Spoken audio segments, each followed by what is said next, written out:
Good morning. Good morning, ma'am. Good morning, ma'am. So the today's session, sampling distribution.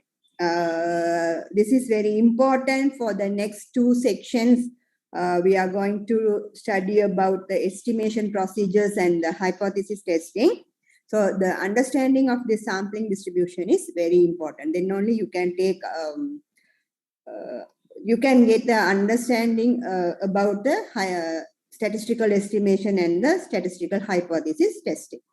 So to get the understanding of sampling distribution, the knowledge of probability distribution is very important, right? So all the things are coming in the sequential order. So then what are the learning outcomes for the today's session? At the end of the session, for all this chapter, you will be able to explain the difference between sample and population. This is already you learned in the first chapter also. You will be able to explain the difference between the statistic and parameter. Then you will be able to describe a simple random sample and why sampling is important, right? Define the concept of a sampling distribution. Determine the mean and standard deviation for the sampling distribution of the sample mean.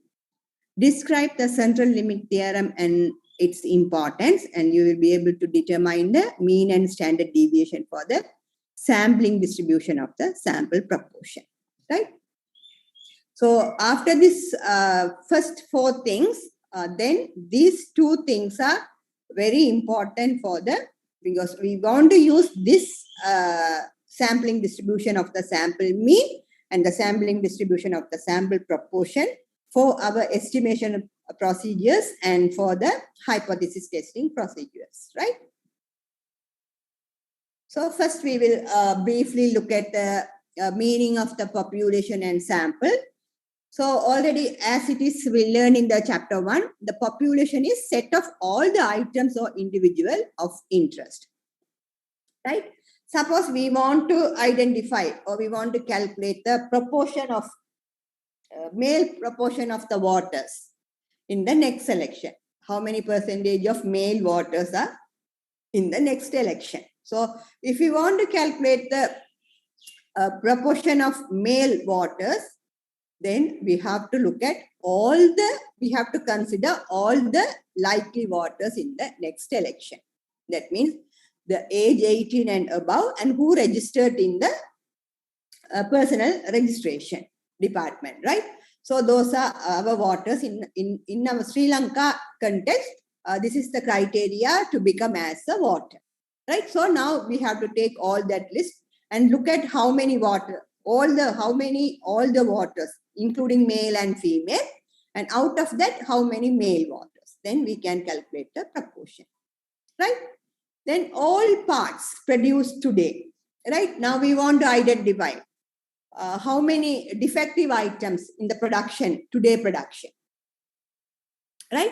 So if we want to get that idea, then we have to look at all the parts produced today, right? Suppose there are 2000 parts is the today production level, then we have to look at all the 2000 parts. That will be the population, right? Then we want to find out average sales for the month of November in the last year. We want to say the average sales of the for the month of November in the last year. Then we have to identify how many sales receipts we have, right? So each sale receipt on November is become a member of the population. So mostly to define the population, we will use the term all or we will use the term each, right? Each item picked up from today, right? Or each receipt for the month of November. Each voter in the next, each voter for the next election, right? These kinds of words we will use to describe the population. So population means set of all items or individuals of interest. Then sample is a subset of the population. Sample is a number of items picked from the population, right? It is less than the total number of population. Now, suppose if there are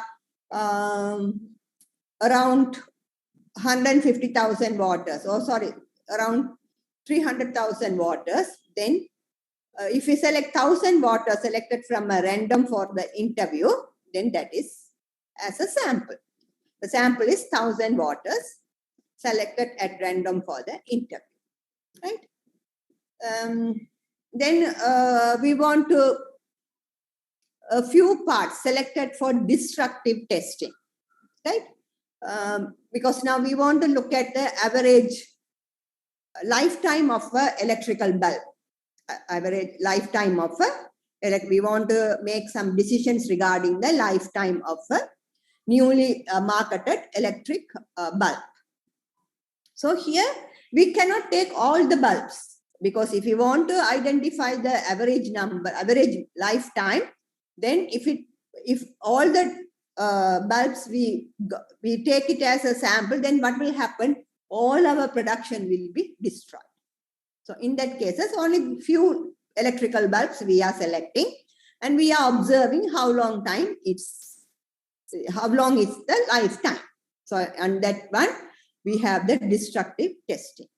Then random receipt selected for the audit, right? So here we want to look at the errors of, even for the auditing purpose, for the November auditing purpose, we look at the sales receipts.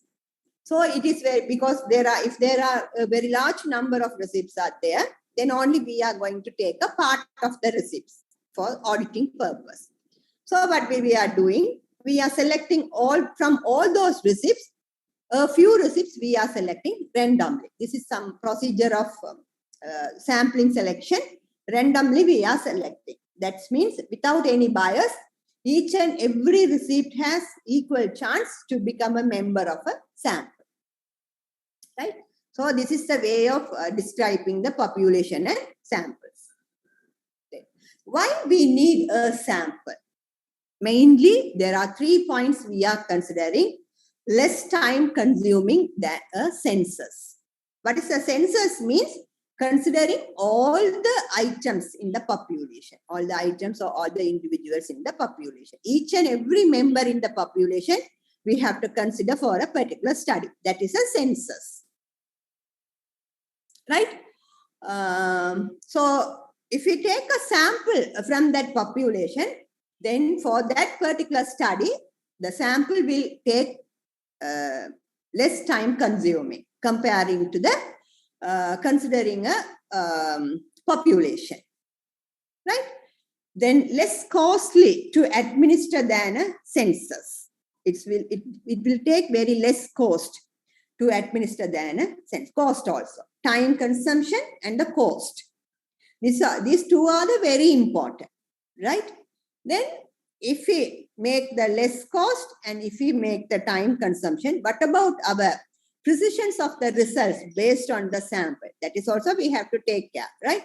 So most of the studies indicate that with enough sample sizes, right? With enough sample sizes, we can get sufficiently high precision based on the sample. So based on the sample, we can get sufficiently high precision. So because for the sample, this is satisfied with the samples, we can get the high precision.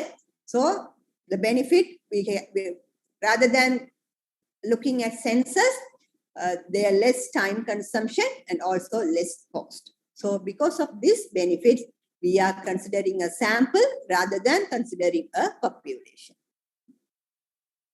Then one of the methods for taking sample, there should be some methods to get the sample from the population, right? In ad hoc manner, we can't take the sample, right? Suppose I know some particular persons and I am going to take only those persons as a sample, that is entirely biased, right? So when we are selecting a sample and we want to use that sample to make some decisions regarding the population, there should be some criteria we have to apply to select the sample, right? There are probability sampling and the non-probability sampling are there, two main cases. In the probability sampling, we are looking at what is the chance of getting a member in a sample. But non-probability sampling, we can't say the chance to become as a member. So the most suitable sample is a probability sampling. But in some cases, when you are studying in the third year research methodology, in some cases, the non-probability sampling also appropriate, right? But it's also not, the bias is there, but not that much of bias also in some non-probability sampling, because in some cases, definitely we have to use the non-probability sampling. Suppose now we want to study the customer satisfaction of a bank. Right? We want to study the customer satisfaction of electronic banking. Right? So here definitely we can't get the, in a particular bank, right? For a particular bank, we want to study the customer satisfaction. So definitely we can't identify the population, number of population customers, right? All the customers in the particular bank, because the bank will not reveal their customers. That is the banking policy, right? Bank will not reveal the customers. So it is very difficult to identify all the customers belonging to a particular bank. So in that manner, the non-probability sampling is also, that non-probability sampling is most appropriate method, right? The probability sampling is not appropriate here. If you want to apply the probability sampling, the main thing, all the members of the population should be known, right? All the members of the population should be known if you want to apply the probability sampling. Otherwise, we can't calculate the probability. If all the members also known, then only we can calculate the probability for a member being a sample. So in this case, what we are doing to identify a particular customer, we are, as a researcher, we are waiting in the entrance of the bank, right? Then we are picking up some customers from there, right? And then what are the information we want from the customer? Then we will get the information from those selected customers. So in that case, there is no probability. We can't calculate the probability. What is the chance for each and every customer of a particular bank become a member in the sample, right? But in all, whatever sampling method we are applying, the most ideal sample is a random sampling method. Even in the random sampling method, also various methods are there, but you will learn those methods in the third year research methodology. Here we are going to only learn about the simple random sampling, because based on this simple random sampling, we want to construct our sampling distribution or the estimation procedures and everything we want to do with a simple random sampling procedure. Right? So what is the criteria behind on the simple random sampling for selecting a sample? The main thing, every object in the population has an equal chance of being selected. Every object in the population has an equal chance of being selected. Suppose if there are 50 members, now we want to find out the average marks of a class. We want to find out the average marks for a particular subject of a class, right? So for example, business mathematics marks. For your class, we want to get the business mathematics marks for a class, right? So what we are doing, we are coming to the class. In the class, there are almost 350 students, suppose 200 students in the class, right? So if we know these 250 students in the class, then there is for each and every student become a sample of, for the particular task, 1 over 250, right? Then with that class, then we are coming to the class, and we are 250 names we have in a box, right?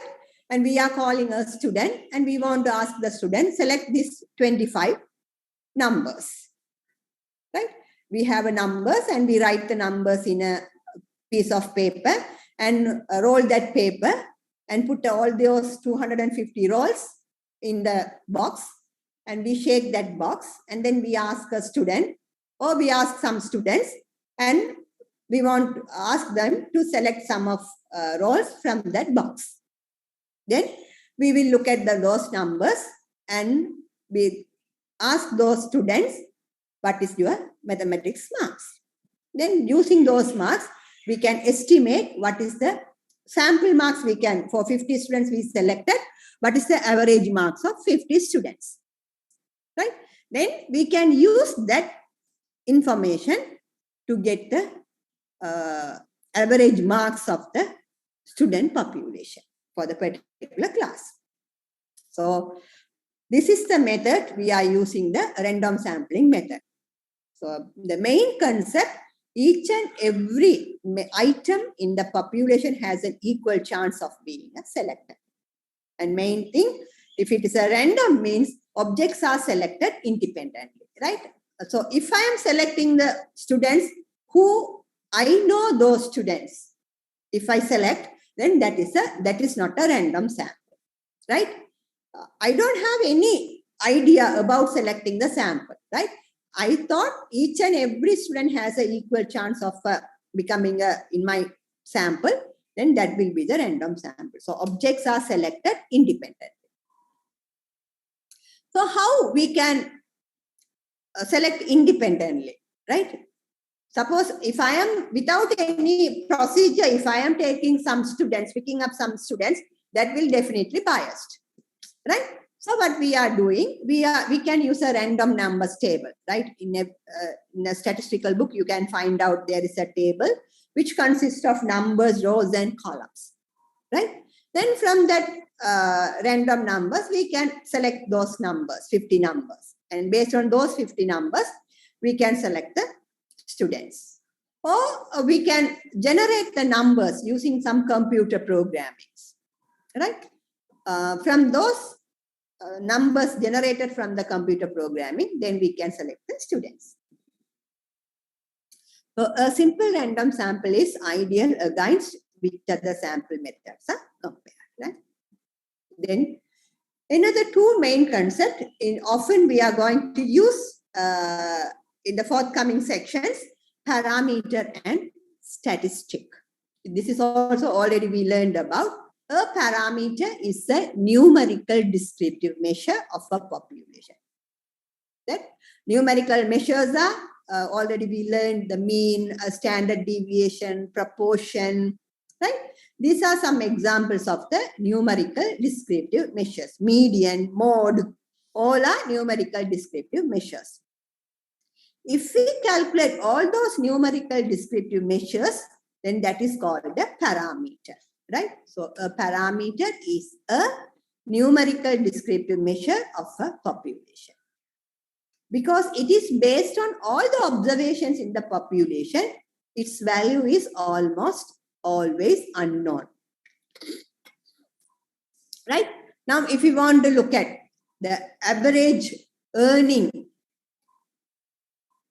of a person in Sri Lanka, average earning or earning of a person in Sri Lanka, we want to get the idea about earning of a person in Sri Lanka. So, actually, we don't know what will be the average earning of a person in Sri Lanka, right? So, what we will do, using some sampling technique procedures, we are picking up suppose for example 2,000 number of Sri Lankans, earning people Sri Lanka, right? And then we ask their earnings. From that we can calculate the average earning, right? Based on that sample average earning, then we can make some inferences regarding the earning of a person in Sri Lanka, right? because we don't know, the earning of a person in Sri Lanka is unknown. That earning of a person means the average earning of a person in Sri Lanka is unknown. So how we can find out that measure? It is a very time consuming. If we are selecting each and every person in Sri Lanka, it will take more number of days. It is very difficult, the time consuming, and also the cost. And each and everywhere we have to visit, right? So the cost you think about. So only we are taking a 2,000 people from the earning people of Sri Lanka, and we want to use those 2,000 people. We can calculate the earning for each and every person. We are getting the earning, and then using those 2,000 numbers, we can calculate the average earning of a sample of 2,000 people. Then that figure we can use to make the decision about the earning of a person in Sri Lanka. Right? Then, so in most of the cases, the population value, the population mean or population standard deviation or population median or population mode is unknown. So how we can find out this value? For that purpose, we are going to calculate a sample statistic. That means sample statistic is a numerical descriptive measure of a sample. Suppose we want to calculate we want to find out the average earning of a person in Sri Lanka, then the sample average earning we can calculate. By using that measure, we can make some decisions regarding the population. Similarly, the proportion of voters in Sri Lanka, that also we are the sample male proportion of voters in Sri Lanka. So we can get the sample proportion. Then using that sample proportion, then we can identify the male proportion of voters in Sri Lanka. Right? So the sample statistic is any numerical descriptive measures that such as sample mean, sample proportion, sample standard deviation, sample median, sample mode, right? So it is calculated from the observations in the sample.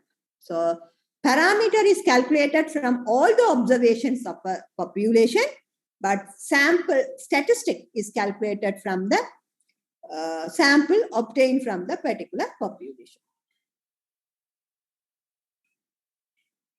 Now we will look at some common statistics and parameters and what are the standard notation we are using. First, the mean is a descriptive measure. Mean is a descriptive measure. Then if we want to, if we calculate this mean using the sample, that is a sample statistic that is denoted by sample mean, that is denoted by xma. And if we calculate that mean using the population, then that is called as a parameter, and that is denoted by mu. Then standard deviation. If we calculate the standard deviation using the sample, then that is a statistic and denoted by S. If we calculate the standard deviation using all the population values, then that becomes a parameter and that is denoted by sigma. Then if we calculate the variance using the sample information, that becomes as a statistic and denoted by S squared. Then if we calculate the variance using the population values, then that is called the parameter and that is denoted by sigma squared. If we calculate the proportion, that is binomial proportion means the categories is there is only two number of categories, male, female, defective, non-defective. Just no, right? If these kind of observations we looking at, then we are calculating the binomial proportion. If the proportion is calculated from the sample observation, then that is a statistic denoted by p hat. If we calculate the proportion based on the population items, then that becomes as a parameter and that is denoted by p, or sometimes it is denoted by pi. Right? So these are the notations commonly we used, and these also in the next two sections we will use these notations often. Right. Now we are coming for the new concept, sampling distribution. Like a probability distribution, the sampling distribution also a probability distribution. Right? Sampling distribution is a probability distribution of all of the possible values of a statistic, all of the possible values of a statistic for a given sample size selected from a population. So here the sampling distribution is related to the statistic. Now the previous slide we learned that what is statistic? That is a statistic is a numerical descriptive measure, right? Statistic is a numerical descriptive measure calculated from the sample observation. Right? Now, suppose for example, we take a very small example to get idea about the sampling distribution.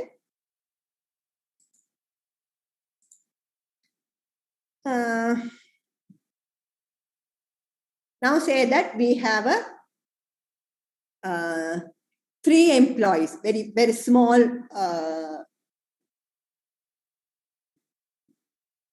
enterprise we have, a very small enterprise we have, or very small shop or retail shop we have, right? The employee's name, we are saying that employee name A, B, C. Only these 3 employees is our population, say that, right? Now, we're looking at their earnings per day.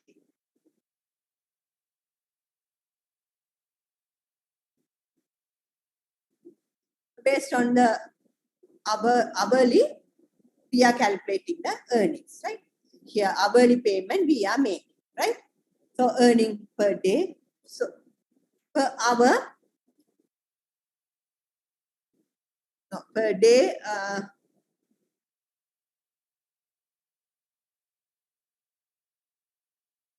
oh, we take number of hours work per day, right? Not number of hours work per day.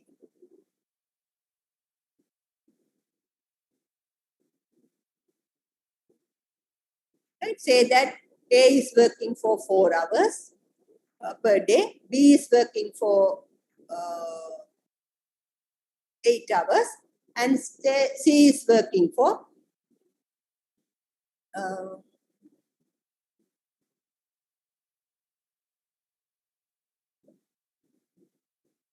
6 hours, right? Hours per day.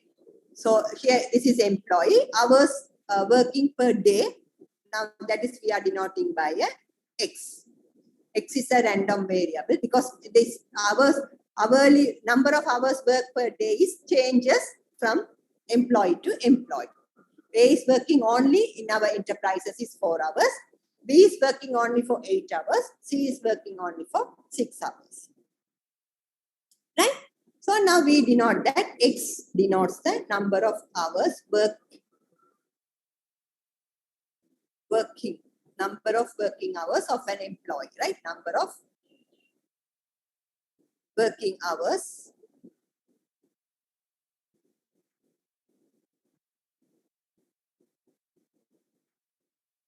of an employee in the particular shop. Number of working hours of an employee in the particular shop per day. Right?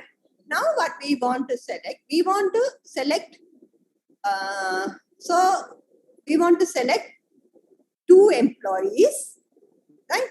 From these 3 employees, we want to select 2 employees, and we want to look at what is the average working hour of 2 employees. Average working hour of 2 employees. So how many samples we can select? How many samples we can select? Now we say that with replacement we are selecting, right? With replacement we are selecting 2 employees. A, B, C are 3 employees. We are selecting with replacement 2 employees from the from this population. So the possible samples are now possible samples of possible samples containing 2 employees. Containing 2 employees.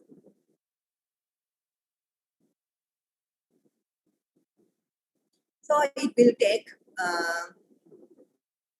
A comma A, right? Because with replacement we are considering, right? Or it may be A comma B, right? Or B comma A, right? B comma B, right? Then A comma C, C comma A,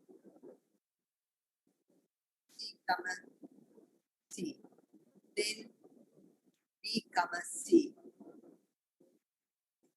C comma B.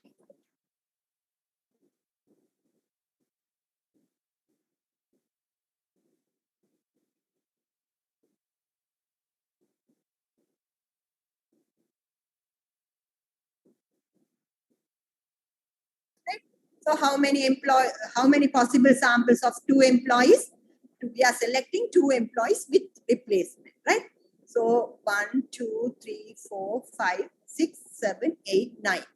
So how we can identify the number of possible samples? Your total population is denoted by n to the power n. This is the possible samples of selecting 2 employees selected randomly, right, from the population of members 3. So n to the power n, here n is 3, total population size is 3, and the sample size is 2. That is 9 possible samples are there. So 1, 2, 3, 4, 5, 6, 7, 8, 9. Right. Now we want to get the salaries. Outcome of this. What are the salaries for this? Number of hours working for these employees, right? So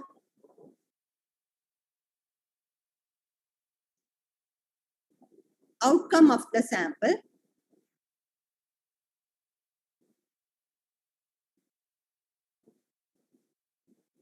Outcome of the sample. Here A salary is 4. Then 4 comma 4. 4 comma B 8. And then for B comma A 8 comma 4. B comma B 8 comma 8. A comma C 4 comma 6. C comma A 6 comma 4. C comma C 6 comma 6. Then B comma C 8 comma 6. And then C comma B 6 comma 8. These are the outcomes of the sample. Right. Now we can calculate the average salary of each and every sample, X bar. Average salary of each and every sample. What is the average salary now? 4 comma 4, 8 divided by 2, 4. Here 8 comma 4, 12 divided by 6. This is also 6. 8 comma 8, 16, 8. 6 comma 4, 10, 5. This is 5. This is 6. It is 7. Then 8 comma 6, that is also 7. Now you look at these samples also. Now this X bar is becoming a variable. Now this X bar is becoming a variable because X bar takes different values. When the sample is changing, sample to sample, we are having the various values. So now the X bar also taking different values. Right? So now, suppose for example,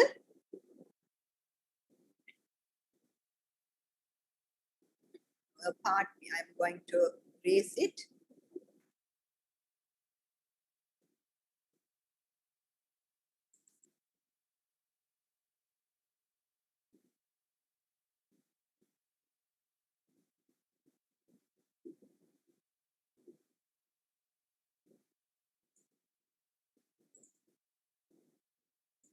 Now here you look at X denotes the hours working per day. X denotes the number of hours working per day. This is also variable, random variable. right? And here, X bar is also a random variable because it's also denotes the various numbers, different numbers, not a constant. So now, what is X bar? X bar is the average number of salary for a sample containing 2 employees. Average salary of a sample. Average salary of a sample containing 2 employees. Right? So now X bar becomes a random variable. Now, if we construct a probability distribution for X bar, then that is the sampling distribution of a sample mean, sampling distribution of a sample mean. So now you look at a sampling distribution is a probability distribution. Sampling distribution is a probability distribution. But now this probability distribution is calculated for a possible values of a statistic. Now this probability distribution we are constructing all the possible values for a statistic. So this is the difference between the probability distribution and the sampling distribution, right? So probability distribution, we are constructing for the distribution for a random variable. We are constructing distribution for a random variable. If we are constructing a distribution for X, right? That is a probability distribution. If we are constructing a probability distribution for X bar, then that is called as a sampling distribution, right? So this is the difference. The probability distribution, we are constructing a probability distribution for a random variable, but for the sampling distribution, that is also probability distribution, but we are constructing for a statistic. In this case, this statistic is sample mean. So now what is the probability distribution? How we can construct this probability distribution? Now here we say that there are, how many numbers are there? There are 9 numbers are there, right? Because there are possible 9 samples, or 9 numbers are there. Then the sampling distribution is, now here I am writing right? The sampling distribution of X bar.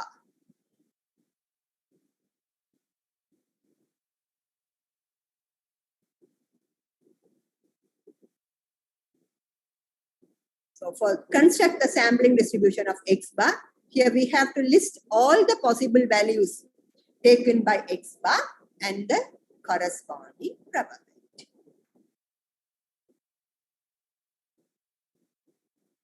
Right? For this case, probability distribution of X, how we are constructing?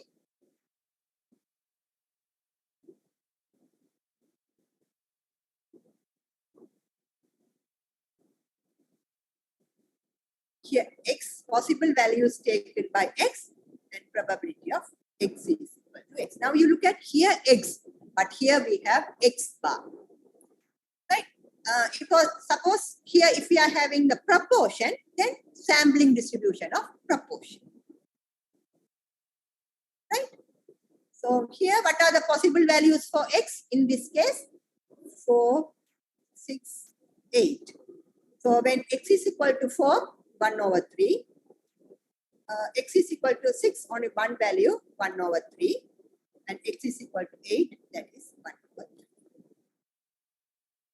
But here, X bar is 4, 6, 6, 8, 5, 5, 6, 7, 7. There are 9 possible values. How many times 4 occurred? Only 1 times, so 1 over 9. How many times 6 occurred? 3 times. 1, 2, here 3 times. So 3 over 9. Now we have to list the possible values, not 4. Sorry, this only the possible values. We have to list in such manner.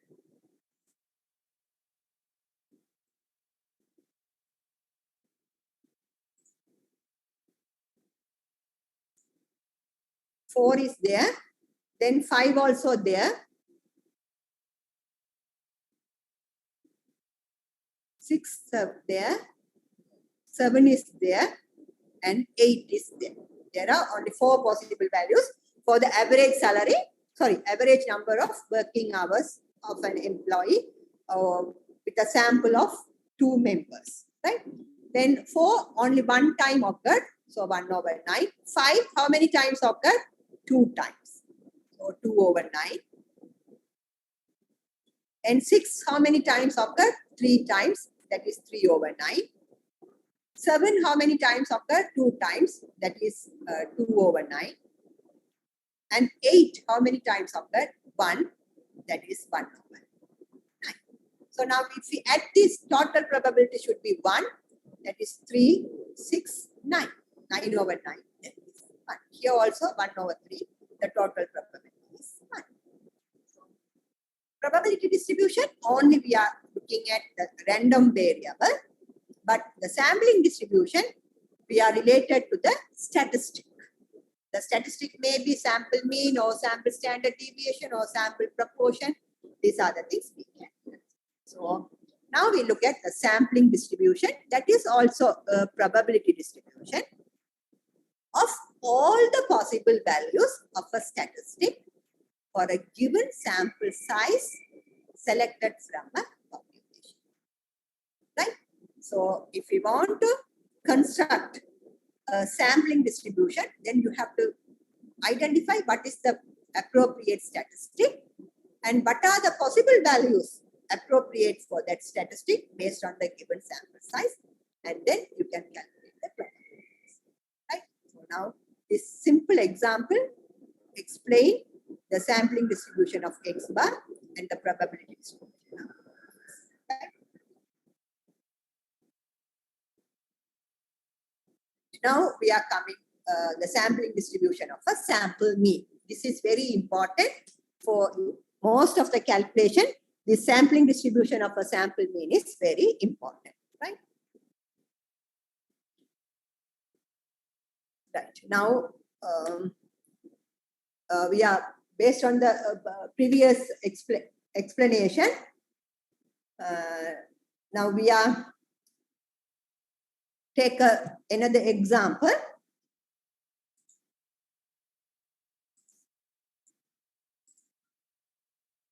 Consider a population of having 3 administrative assistants, A, B, C, right? There are, in an office, there are 3 administrative assistants are there. They are naming as A, B, C. And each administrative assistant is asked to type the same page of a document. There is a manuscript. A particular page is given to them for the typing. Right?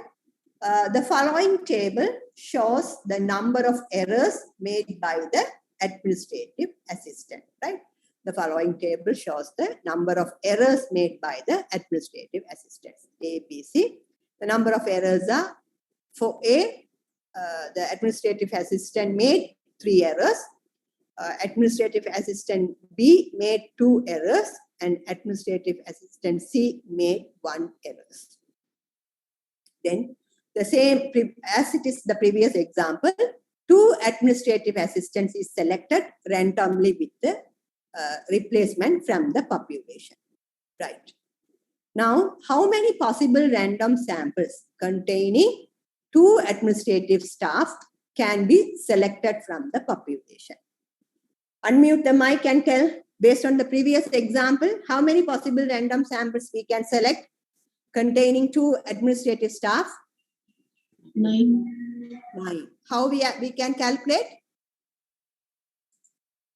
What is the formula we are using to calculate? N to the power n, right? If with replacement, if we are selecting, then n to the power n, right? So here how we can select the random sample?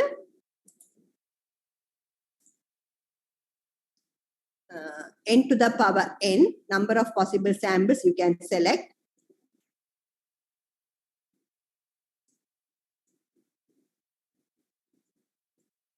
Number of possible samples of size 2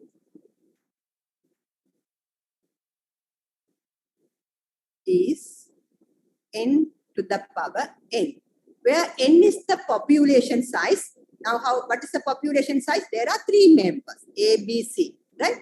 There are 3 members. And the sample size is 2, that is equal to 9.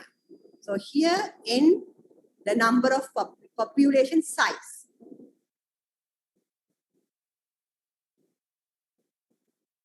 And small n, sample size. Right? So based on this formula here, but it is a width replacement. Right? It is a width replacement. Okay? Here we mentioned, right? It is a width replacement. Then the next question. Compute the mean number of errors for each sample identified in part A. So there are 9 samples are there. So now we have to form the samples. So the first sample. And here you have to put outcome of the sample.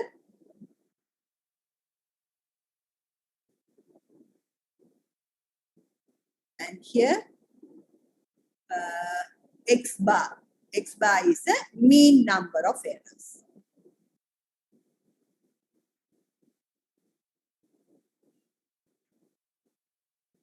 Now here we are denoting X number of errors. X we are denoting as the number of errors.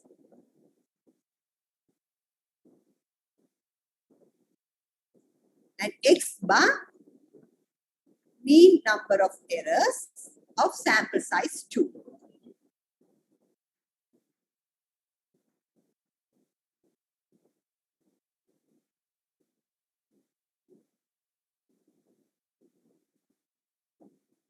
You put as a sample, right? Sample mean of errors.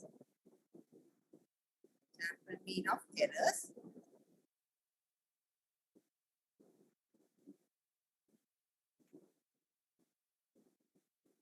For the sample size 2.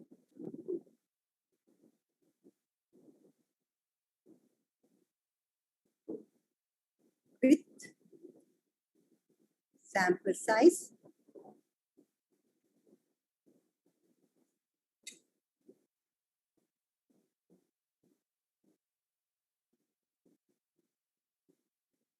Right?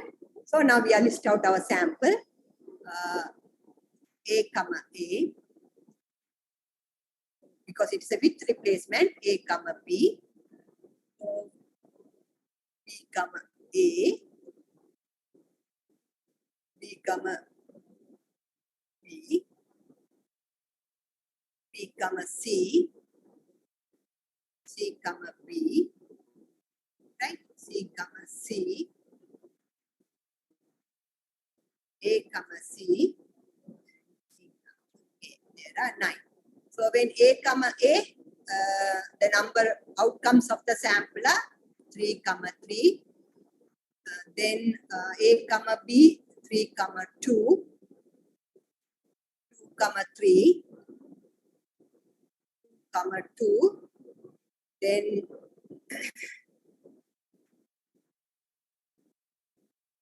B comma C, 2 comma 1. 1 comma 2. And C comma C, 1 comma 1. Then A comma C, 3 comma 1. And 1 comma 3. Then what are the X bar values? When 3 comma 3, there are 2 sample size is 2. So the average mean is 3. Then here 2.5. And here 2.5. Here 2. Here 2 comma 1, 3, 1.5. 1.5. 1, 2. So now what are the possible values here? 3, 1 is the possible value. Then 1.5 is possible value. 2 is possible value. 2.5 is possible value. 3 is possible value. So now here X bar is again a random variable for a sample. X bar is a random variable because it takes different values. Right? So now based on this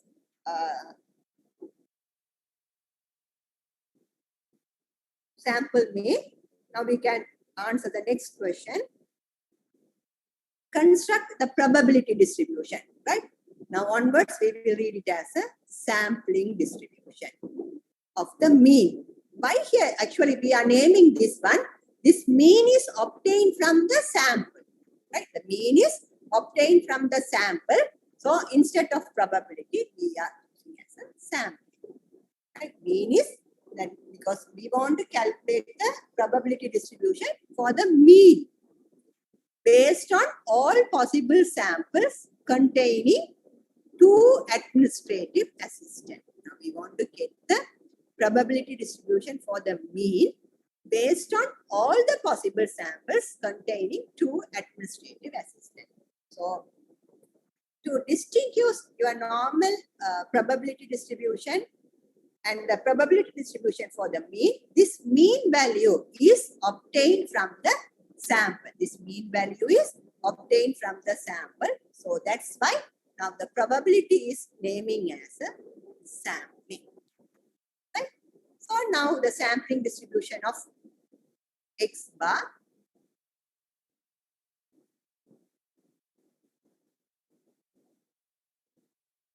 Now the sampling distribution of X bar. Right? So now here we know that X bar is sample mean number of errors. Sample mean number of errors.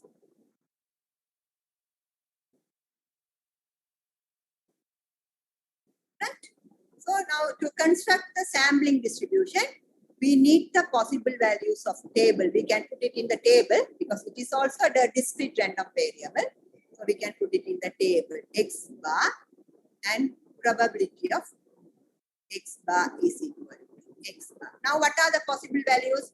From the previous slide, we have the possible values of sample mean as a 1, right? Then 1.5, then 2, and 2.5, and 3. Right. Now, what is the probability of the sample mean being 1? Anyone? What is the probability of the sample mean being 1 from the previous slide? Anyone, can you say? 1/9. Yes, 1/9. There are 9 observations for the sample values. Among the 9, only 1 is occurred 1 time. So that is 1/9.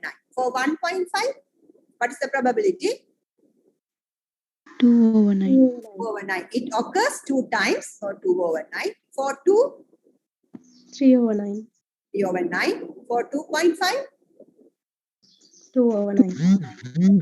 and 3, 1/9. 1/9. So there is the total probability is 1.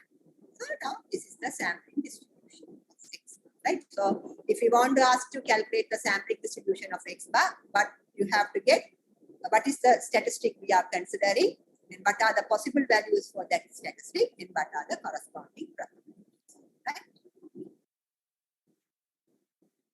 Then for the next question, what is the shape of the sampling distribution, right? So now to identify the shape of the sampling distribution, now we want to plot it. Here X bar, and here probability of X bar is equal to X bar. Probability distribution, right? So here we put it as a 0, it is 1, 2, the maximum value is 3. 3, 4, right? Right. Then the probabilities,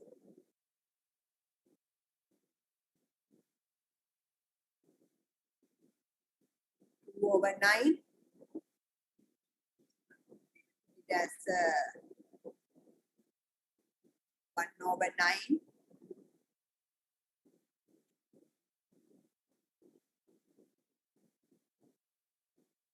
2 over 9, maximum 3 over 9. Right. When x bar is equal to 1, the corresponding probability is 1 over 9. Right? Then x bar is 1.5, the corresponding probability is 2 over 9. So 1.5 is there. The corresponding probability is 2 over 9. That is the line, right? Then x bar is equal to 2, the corresponding probability is 3 over 9.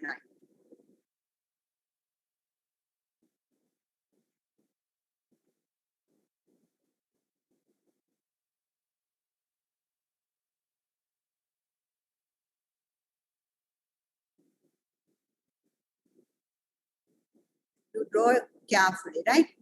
Here it's very difficult to draw. Then for 2.5, it is 2 over 9.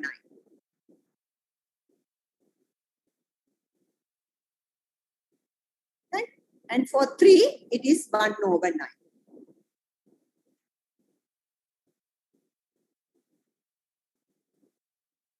Sorry.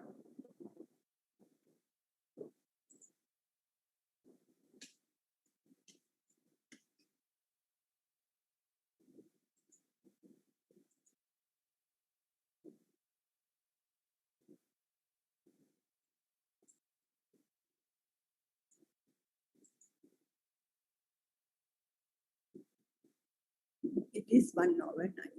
Right. Now, can you say, not this one, right? This is 1 over 9. Right. What is the distribution you can observe from this curve? If we connect all these points, what is the shape of the distribution you are getting? Anyone? What is this shape? Already we learned in the previous chapter. Is it symmetrical or not? Unmute your mic and say, looking at this shape and looking at whether it is a symmetrical or not. Symmetrical. Symmetrical about 2, right? Symmetrical about 2. Then what type of shape you have? Is it skewed or not? Bell-shaped. Bell-shaped symmetry. Symmetrical. Then what is the shape of the distribution? It is a bell-shaped symmetrical. Symmetrical bell-shaped curve. Symmetrical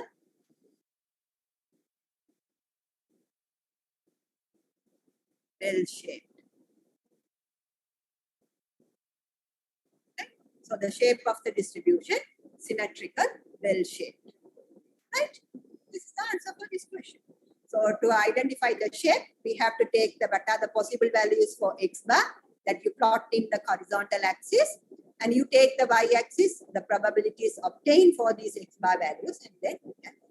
So it is a symmetrical bell shape around x bar is equal to 2. Symmetrical bell shape around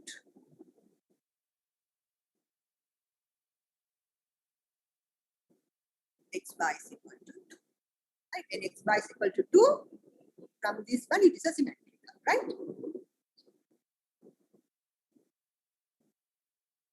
Find the mean and standard deviation of a sampling distribution. Now we know our distribution, right? The distribution is x bar and probability of x bar is equal to x bar. The mean values are 1, 1.5 and 2, 2.5 and 3. Right?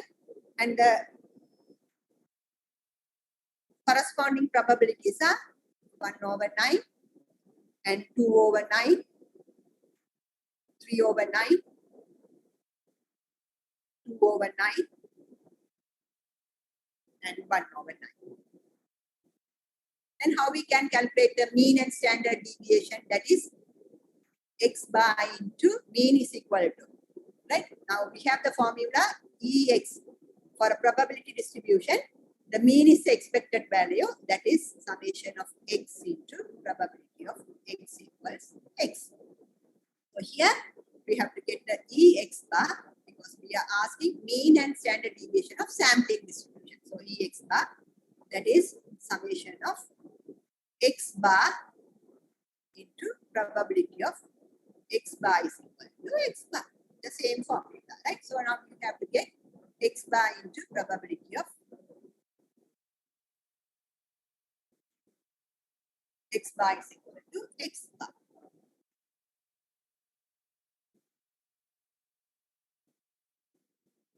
So that is 1 into 1 over 9. That is 1 into 1 over 9. Then it is 1.5. So 1.5, 3 by 2 into 2 over 9. Then 2 into 3 over 9.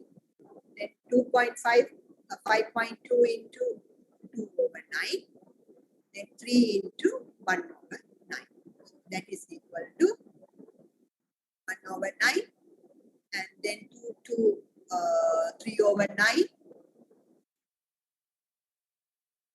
And 6 over 9. Then 5 over 9. And then 3 over 9.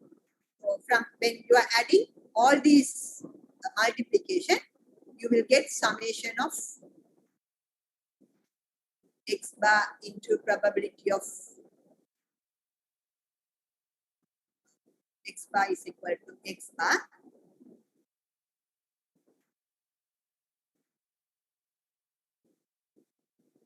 That is equal to 1 plus 3, 4, 10, 50, 80. 18 over 9. That is equal to 2. Then how we can calculate the standard deviation? For the variance, we know the formula. Variance of x equals EX squared minus EX holding squared. Right? Then EX squared you can calculate, but here EX squared. So from this, variance of x bar is equal to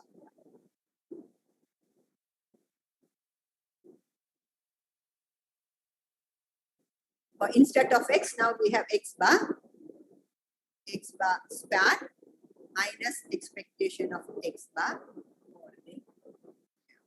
But x bar, expected value of x bar we calculated, right? So that is equal to, here x bar squared you can calculate summation of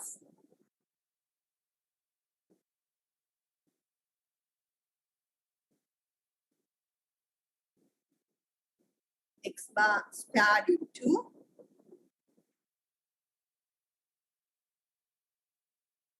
probability of x bar is equal to x bar minus x bar holding square 2 into 2 holding square. Right. Now we have to calculate this. So how we can calculate x bar squared into probability of x bar is equal to x bar. Already here we have x bar into probability of x bar equals x bar. So here x bar squared.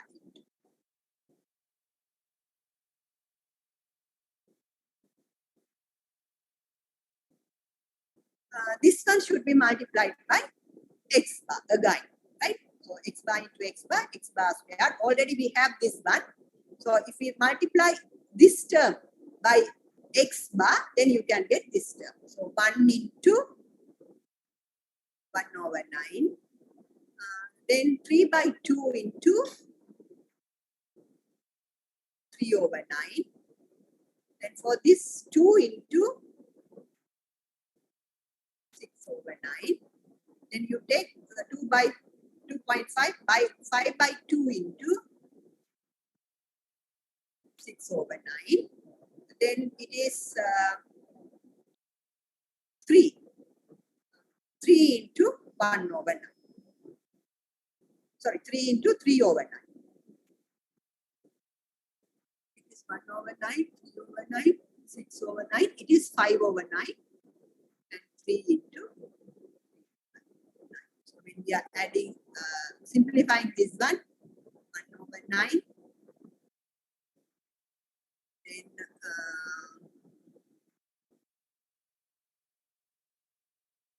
maximum 18, right? We are getting. So 6 over 18 and 12 over 9 and 25 over 18 and 9 over 9. When you are adding this one, summation of x bar squared, probability of x bar is equal to x.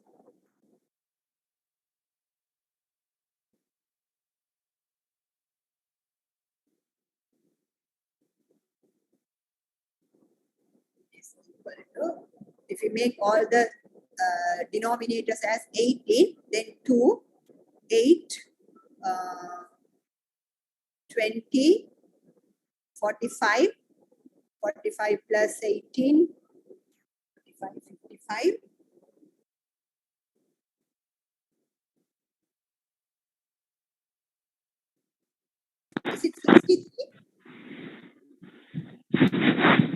63 over 18. Am I right? I made some errors. Is this total is okay? Check with this total.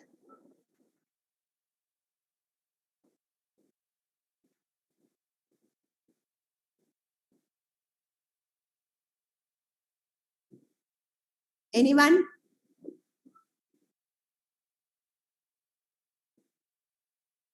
If there are errors, please indicate.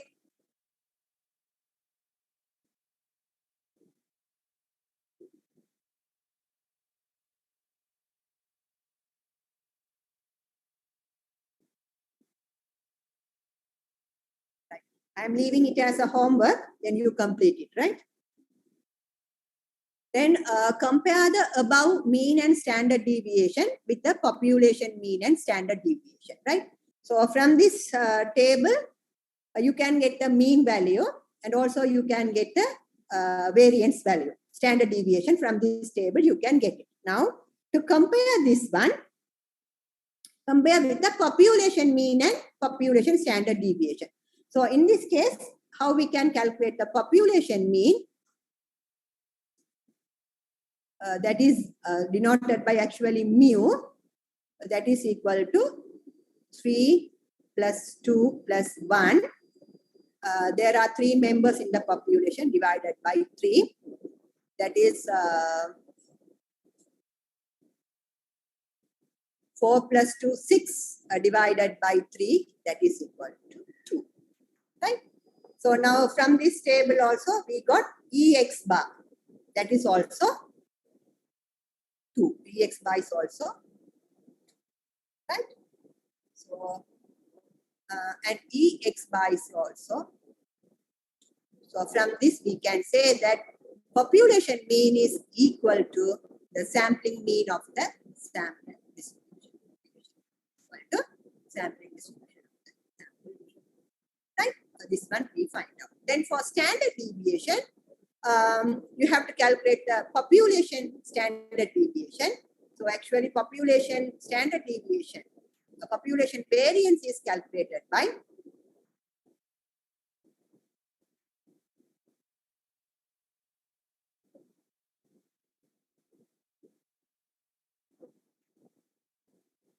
that is denoted by sigma square.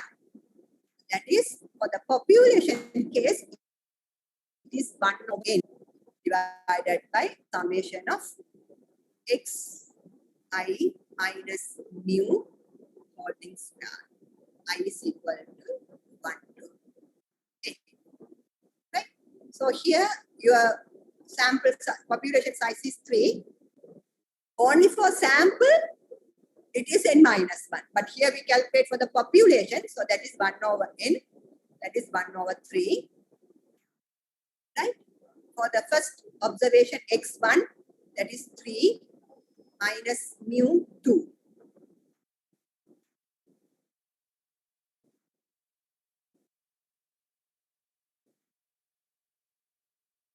holding square plus then second observation 2 minus 2 holding square plus 1 minus 2 holding square.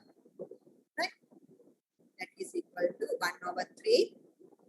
3 minus 2, 1. That is 1 squared 1 plus 2 minus 2, 0 plus 1 minus 2 minus 1 squared, that is 1. So that is 2 over 3. Right? So for standard deviation, sigma is equal to square root of 2 over 3. Right? From the previous slide, you have to get what is sampling distribution, that is denoted by S. Right? And then you have to identify the relationship between sigma and S. Right? That is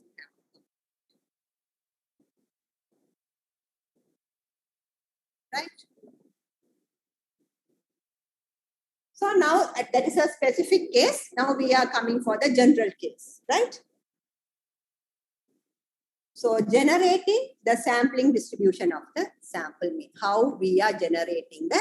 Now we take a very simple example and we identify how we can generate the sampling distribution of mean. So here what we are doing, we are identifying our target population. Target population mean what is our interested population for the particular study. What is our interested population for the particular study. And from this population, we are selecting a sample size of n. Random sample, we are taking a size of n. Right? And from this sample size of n, we are calculating x1 bar. Right? That is this one. And here, then select another sample and calculating the mean x2 bar. That is here. Similarly, we are taking infinite because we don't know the sample size. So a very large number or infinite number of samples we can generate. Right? Only very few numbers is there, then we can identify what are the samples. But here, if the population size is unknown, then the particular sample of size n, we can a large number of samples we can generate, and we are constructing the sample means. And for the population mean, we are denoting the mean for a particular. Now we are looking at the particular attribute. For the particular attribute, we can calculate the population mean mu, and for the standard deviation sigma. But this no unknown shape is unknown, right? Because this population mean and standard deviations are unknown, so the shape also we cannot specify unknown. Right? Then different number of samples we are selecting and we are calculating the appropriate sample mean, that is denoted by x1 by x2 by x3 bar. And here then we can construct a sampling distribution of x bar as it is in the previous case. So here the mean is denoted by sample mean is denoted by mu x bar. E x bar, that is denoted by mu x bar. Expected value, right? Mu x bar. Because now here we are saying that for this attribute we are measuring x, right? So mu is equal to Ex.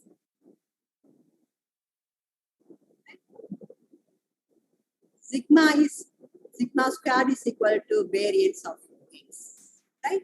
So here mu x bar is equal to Ex bar, right?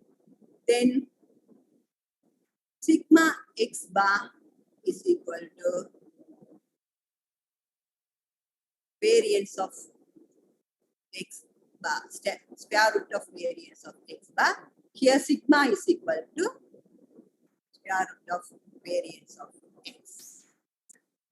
So the theory says that, right, always this expected value of x bar, that is denoted by mu. What is the statistic here we are considering? That is always equal to the population mean.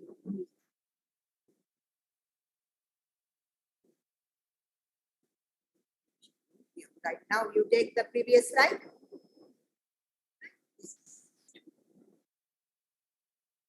Right? Always the sampling mean of the sampling distribution of X bar, mean of the sampling distribution of X bar is always equal to the population mean.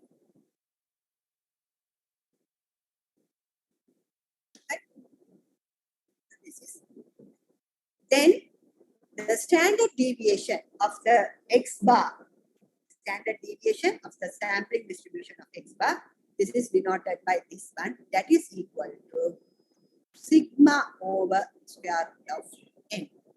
The sigma is your population standard deviation and n is the sample size. N is the sample size. From the previous slide, you calculate this sigma, right? And then identify what is and identify what is sigma. Sigma is we calculated. Then you calculate S from this table and then compare. This S is always equal to this sigma over square root of n. So here sigma is, I think, square root of 2 over 3 divided by square root of sample size is 2. Right? Anyway, you check this one with the previous results, right? And also the shape, the sampling distribution, also normal distribution, right? The shape of the distribution is bell shape, symmetrical bell shape about the mean, about the sample mean. It is a symmetrical about the sample mean and bell shape. So it has a normal distribution. The sampling distribution of X bar is always normal distribution with mean, mu, and the standard deviation sigma. This is the sampling distribution, right? So now,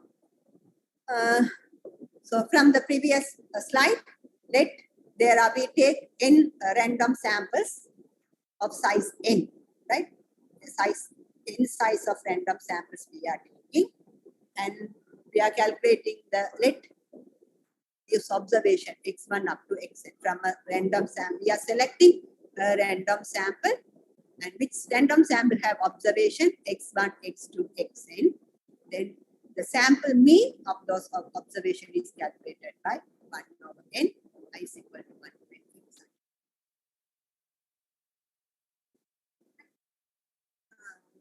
Then different samples of sample size, same sample size from the sample population will give different sample means.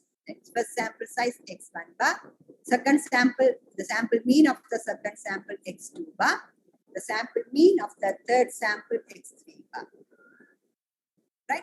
So this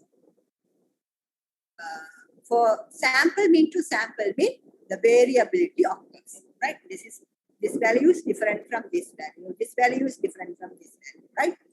For a few samples, you get the same sample size, same sample mean, but sample to sample, the sample means will be different.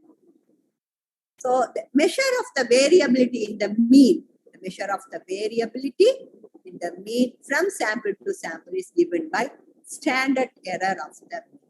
What is the standard error of the mean? That is the variability. Standard error of the mean measures the variability in the mean from sample to sample. That is standard error of the variability is given by sigma over square root of n, that is sigma x bar. Actually, the standard error of the mean is standard deviation of the sample mean. This is actually equal to standard deviation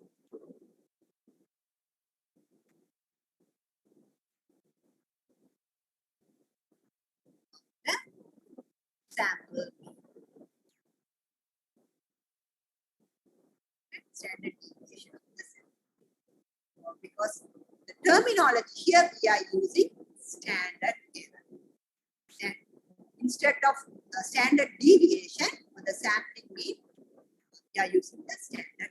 But actually the standard error is standard deviation of the sample mean. It measures the variability in the means from sample to sample. So when we are looking at this formula, when the sample size increases, the standard error will decrease. Right? When n is increasing, this will become smaller value. So the standard error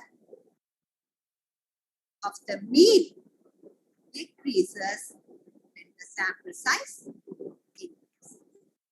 Inverse relationship is there for the sample size and the standard error invert relationship is there.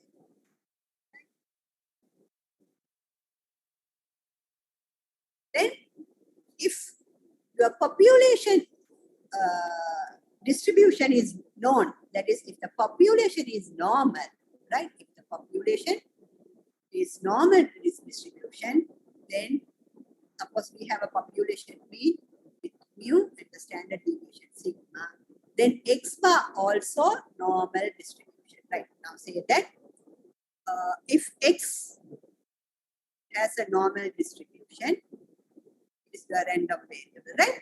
X has a normal distribution.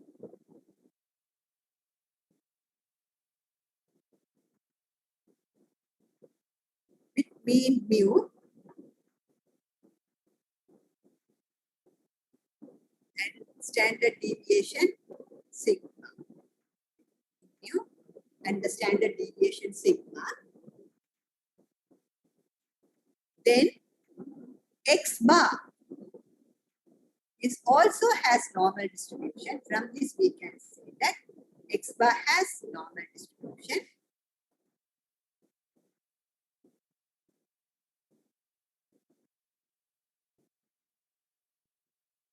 Then if you want to describe this normal distribution, we have to give the mean value and the standard deviation value.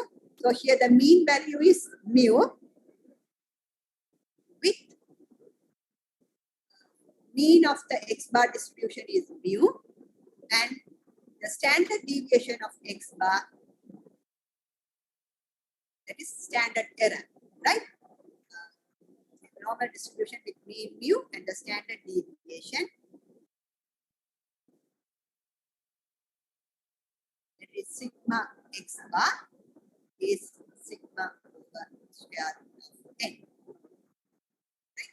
This research you have to know that if the random variable has a normal distribution with mean mu and sigma, then x bar also has a normal distribution with mean mu and the standard deviation sigma over square root of n.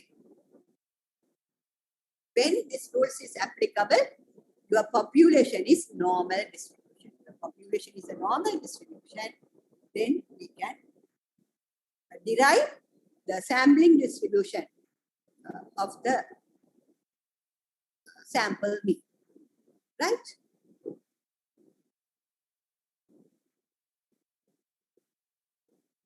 So these are the notations we are using. This sample standard deviation is called as the standard error of the sample mean. Standard error of the sample mean. Standard error means variability. It measures the variability between the means from sample to sample.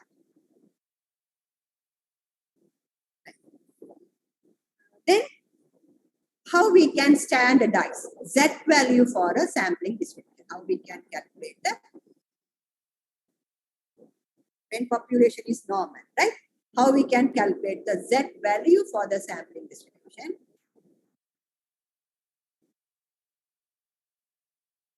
We know that if X has a normal distribution with mean mu and the variance sigma squared,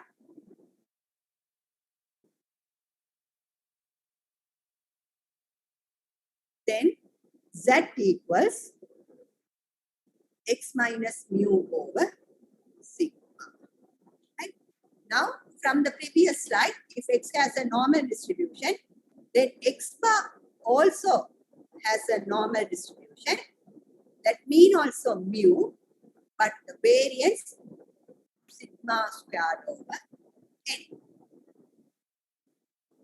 Then the corresponding Z value for X bar is calculated by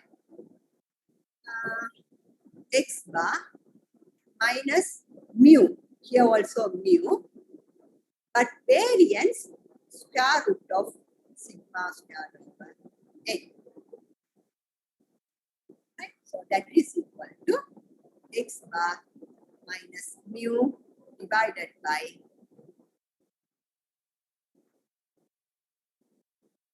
sigma over square root of n.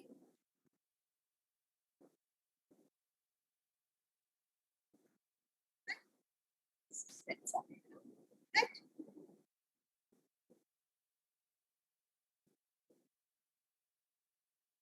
So here X bar denotes the sample mean, mu is the population mean, sigma is standard deviation in this sample. Now all these things, then we can calculate everything. Right?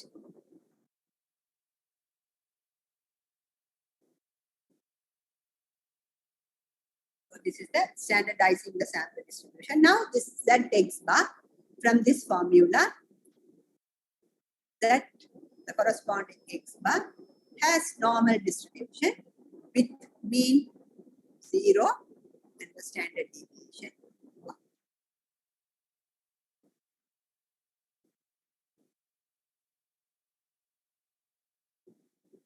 Z also, that the corresponding variable is X, that also normal distribution with 0, 1. Where X is equal to Z is equal to Zx is equal to X minus mu over sigma. Then Z X bar is equal to X bar minus mu over sigma over square root of n. Also, both variable has normal distribution with mean 0, sigma 1. Then what are the properties of sampling distribution? Right? The mean is always mu, that is unbiased. Right? X bar is equal to X bar, that is equal to mu, that is unbiased. And normal distribution. If X has a normal distribution, then the sampling distribution also has normal distribution with mean mu, but the variance for the X has normal distribution with mean mu and sigma. So X bar also has normal distribution with mean mu, but variance is sigma squared over n. So the sigma is greater than sigma X bar because it is sigma, this is equal to y, this is equal to sigma over square root of n. So here the sigma is greater than sigma over square root of n. So here the range between the two tails is larger than for this distribution. Right? This is the larger than this distribution. For the mu X bar, the range is because this is sigma over square root of n. For this one, it's sigma. Here the range is. So when we are comparing the population distribution for the sampling distribution, the shape will be like this. Right? For this is larger tail, larger range between tails. It has smaller range between tails comparing to this one. But the mean is on the same place. Here also mean. This is also.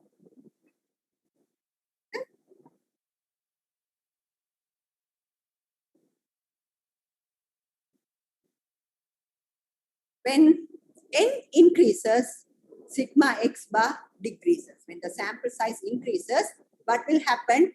The standard deviation of X bar also decreases because X bar is equal to sigma X bar is equal to sigma over square root of n. So when n increases, this will be becoming smaller values. So for the larger sample size, it will be this. Then sample size getting small, then the range will become x bar bigger. This is for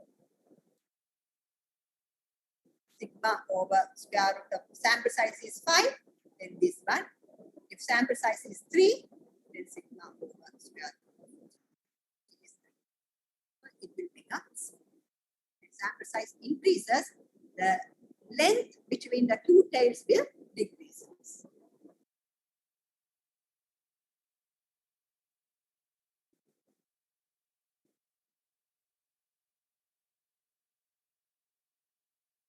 If the population is not normal, right? If the population distribution is not normal, that means if the population distribution is unknown, then we are going to apply the central limit theorem.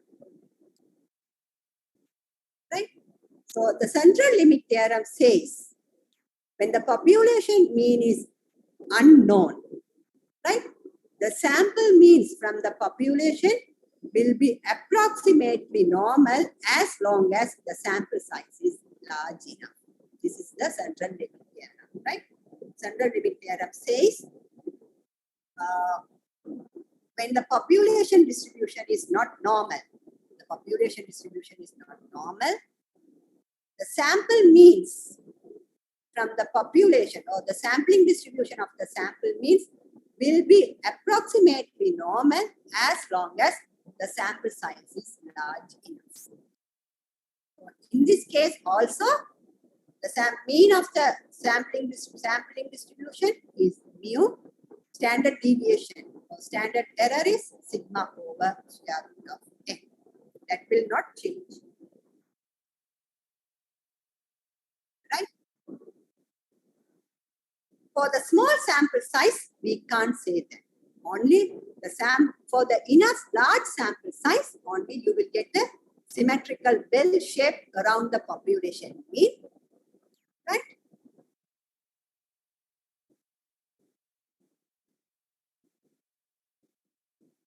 But for what sample size? Minimum, what is the minimum sample size we have to take?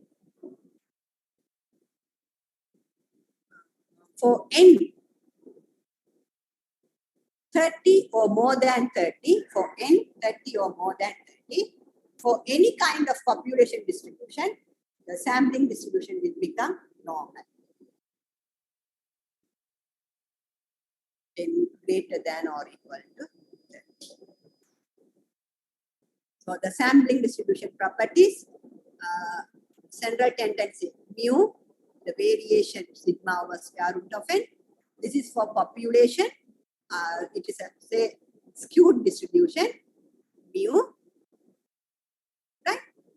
And for larger sample size, for the smaller sample size, it like a population distribution will be, but sample size when getting x bar is approximately symmetrical. So here n greater than or equal to 30, then you will get this shape, right? So now the full description of your central limit theorem. Consider a random sample of n observation selected from a population with mean, mu, and standard deviation sigma. Then, when n is sufficiently large, right? So that means here n greater than or equal to 30, the sampling distribution of x bar will be approximate a normal distribution with mean mu and the standard deviation sigma over square root of n. The larger the sample size, the better will be the normal approximation of the sampling distribution x bar. Right? This is the central limit theorem. So some central limit theorem says where even the population is normal or non-normal, if you have enough sample size, that's n greater than or equal to 30, then the sampling distribution of x bar has a normal distribution with mean mu and the standard deviation sigma over square root of n. Right? This you have to know that. So now here we are having population distribution. This is a uniform distribution. This is a bimodal. This is a skew. Right? Now we are getting a sampling distribution of X bar with sample size N. Like this kind of distribution we have. Here also this kind of distribution. This kind of distribution. For the skewed, a little bit, it's symmetrical. But sampling distribution with X bar in greater than or equal to 30, whatever distribution we have for the population, almost we have get a bell-shaped symmetrical distribution.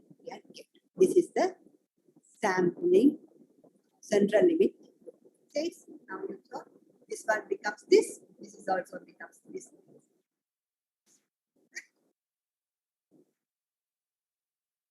How large enough? N greater than or equal. That's why when you are doing your research, right? We urge that for any case, your sample size should be greater than or equal to 30. Otherwise, the rules, the statistical techniques we are applying, we can't apply the statistical techniques. Usually, all the statistical techniques are appropriate for the sample size greater than or equal to 30, based on our central limit theorem. So, for normal population, for the most distribution, if n greater than or equal to 30, will give a sampling distribution that nearly normal. But for any normal population distribution, the sampling distribution of the mean is always normal, regardless the sample size. If the population is normal, then don't bother about the sample size. For any sample size, it has a normal. But if the population distribution is unknown, then the sample size should be 30 or more than 30. It gives a normal distribution for the sampling distribution, right?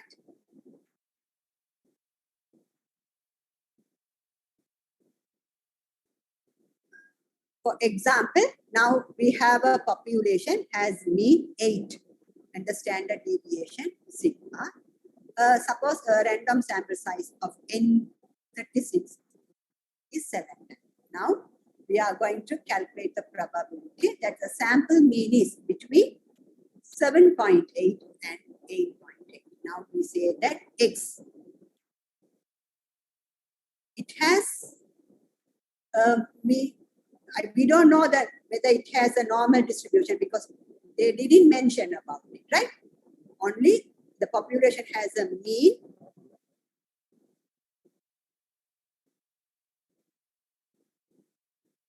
X has mean with mu is equal to 8 and sigma is equal to 2. We don't know the distribution. Is it normal or non-normal? We can't say that. Only we have the information mu is equal to 8 and sigma is equal to 3. Now, a sample size is selected. N is equal to 36. The sample size N is 36.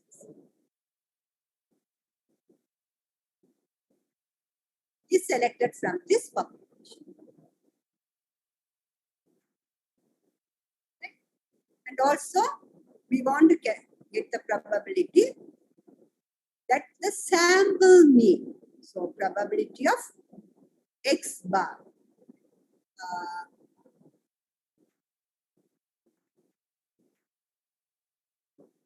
8.2 and 7.8. This probability we have to calculate.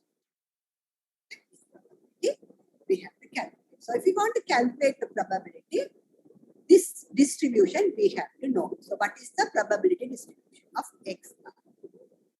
So, then only we can calculate the probability. What is the probability distribution of X bar?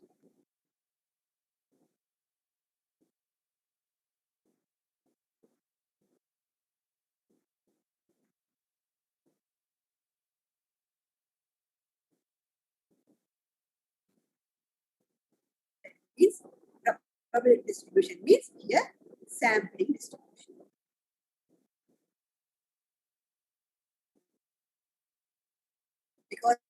X bar is obtained from the sample. So this probability distribution is named as a sampling distribution of X bar. Right? So here the population distribution is unknown, but the sample size is 36. So based on the central limit theorem, we can say that based on the, as n is 36, as n, that is 36, greater than or equal to 30,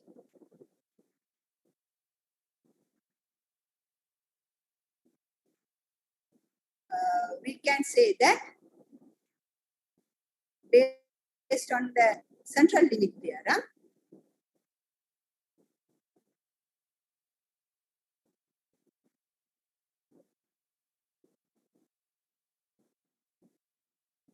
X bar has normal distribution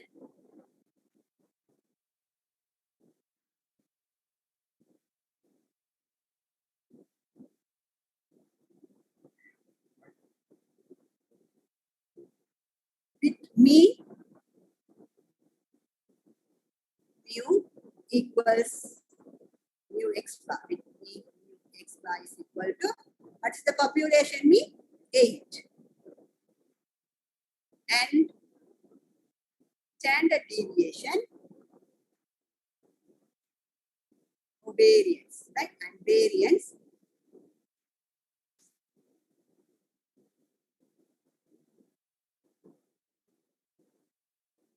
sigma squared X bar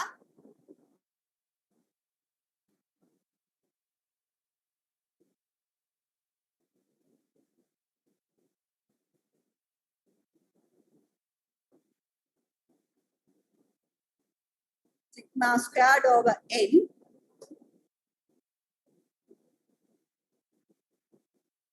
writing here, right? Sigma squared X bar, sigma squared over n, where sigma is 3 squared over n, 36. So from this, sigma is equal to sigma X bar, square root of sigma squared over n, that is 3 over 6.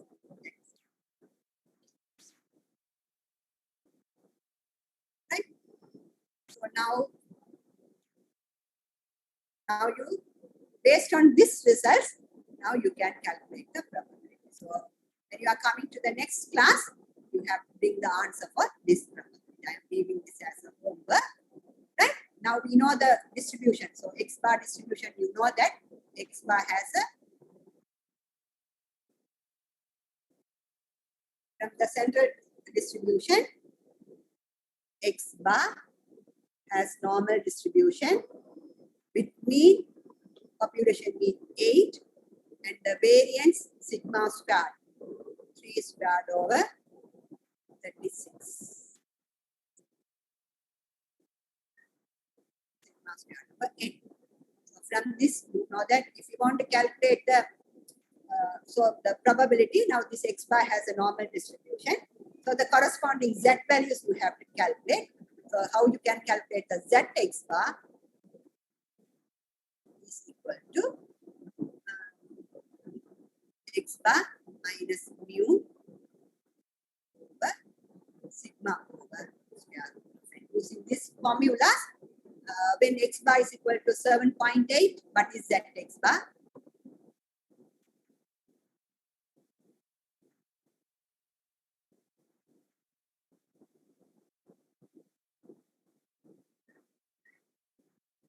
If X bar is equal to 8.2, what is Z X bar? Right? Then from the standard normal table, you can get this probability. As how we calculated the previous normal distribution, in the same procedure, you can calculate. Right? So bring the answer to this example for the next class. Next class, also the exam. your exams this week, you will not have the exams, right? After, from June 1st onwards, right? From June 1st onwards, you have the exams. The exam schedules, your mid-semester exam schedules will be Monday, you will be informed. What are the sections you are having on June 1st? Then some other 2 or 3 days after, what is the second mid-semester exam, you have the schedule.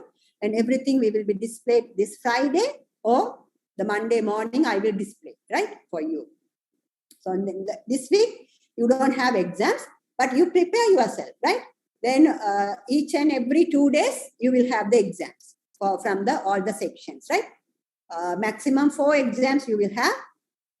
For one exam, 10 marks, and mid-semester for 15 marks, then other 2 exams for 5 marks. All 4 exams will be counted for your 35 marks. These exams will start from 1st of June onwards, right?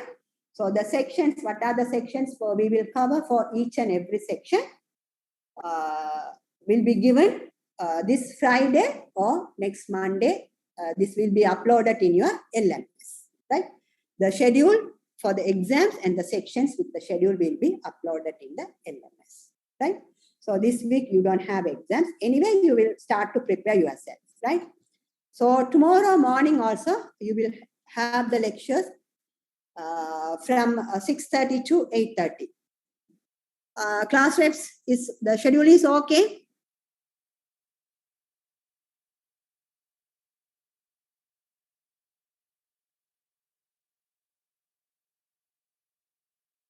This is the class. When the lecturers are asking, the class reps also not respond the lecturer's question, right? Then what is the purpose of the class rep is there? Even other students also not responding it. So today morning 6:30 you have the lectures.